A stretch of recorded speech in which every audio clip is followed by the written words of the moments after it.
Hello বন্ধুরা, কি অবস্থা? দেখেন, এই যে চলে আসলাম গ্রামে। কি মনে হয় গ্রামে আছি? না, এটা ঢাকা শহর। দেখেন, ঢাকা শহরও এরকম ধান ক্ষেত দেখা যায়। তো আপনারা হয়তো অনেকের মনে প্রশ্ন জাগতে পারে যে এটা মানে কোথায় হইতে পারে। এটা শেরেবাংলানগর এগ্রিকালচার ইউনিভার্সিটি। দেখেন এখানে এই যে একদম দেশ গ্রামের মতো এখানে ধান খেতে আছে। এখানে আসলে ছবি তোলার জন্য এবং কি ভিডিও করার জন্য অনেক সুন্দর সুন্দর আপনার যে সবুজ ভিউ আছে। এখানে আসলে ছবি বা ভিডিও করলে অনেক সুন্দর হয়। তো আজকে একটু ঘুরতে আসলাম এখানে। ভাবলাম যে একটা ভিডিও করি, আপনাদেরকে দেখানোর চেষ্টা করি। আপনারা হয়তো মনে করতে পারেন যে আমি গ্রামে আছি। না, এটা ঢাকা শহর।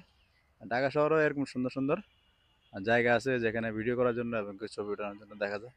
চাইলে আপনারাও আসতে পারেন, সেখানে ঘুরতে পারেন বা ছবি তুলতে পারেন, ভিডিও করতে পারেন। এই যে দেখেন কত সুন্দর ধান খেতে, এই যে